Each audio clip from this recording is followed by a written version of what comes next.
今天是躺平的一天，主线任务回我以前那个城市做保养。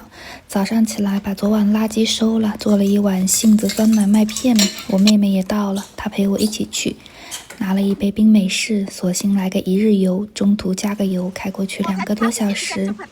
天气预报说今天是大风，兰亭这边山上种满了泡桐花，紫色的点缀在山里，很漂亮，应该是泡桐。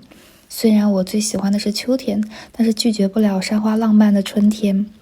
到店做保养，把车放在这儿，就带着我妹去吃饭了。这个牛肉棒棒糖可好吃了，里面是烧烤味的牛肉碎，还拉丝。其实已经过了饭点，人不多。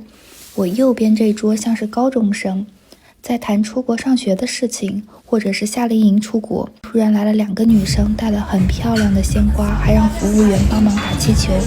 梳子呀，化妆品带得很齐全，穿得非常漂亮，像2个娃娃一样。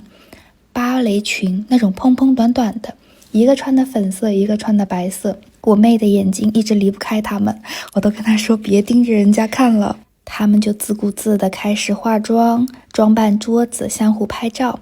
我看他们生日上气球，才18岁，外面开始刮风了。像我上学的时候无聊，午后天气很热，发呆就看窗外被风吹动的树，听着他们的对话，像是误入了他们的青春，好鲜活，好年轻。吃不完的饼打包了，我之前很喜欢这家莲子汤，也来打包了一份。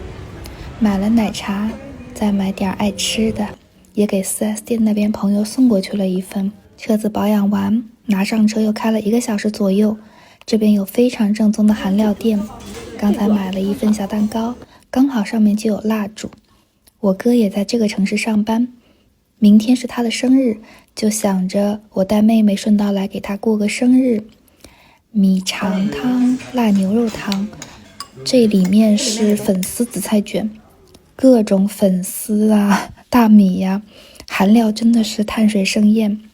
这家店来晚了还得排队呢，味道很不错。来旁边散步消食，装修得很漂亮。更让人惊喜的是，后面有一条小道，抬头是诗词歌赋，脚下是被春风吹落的花瓣，空气里面有细细密密的雨滴，还有花香。这条路有很多在修的地方，所以老是走回头路也不觉得难熬。中间还走迷路了，听着风声、泉声，闻着花香，我很喜欢。最后走出来这条路也是很奇怪，在马路边边特别高的位置，还好前面有台阶，顺着就下来了。来旁边夜市逛逛，刚吃饱，可是看见韩式年糕还是很想吃。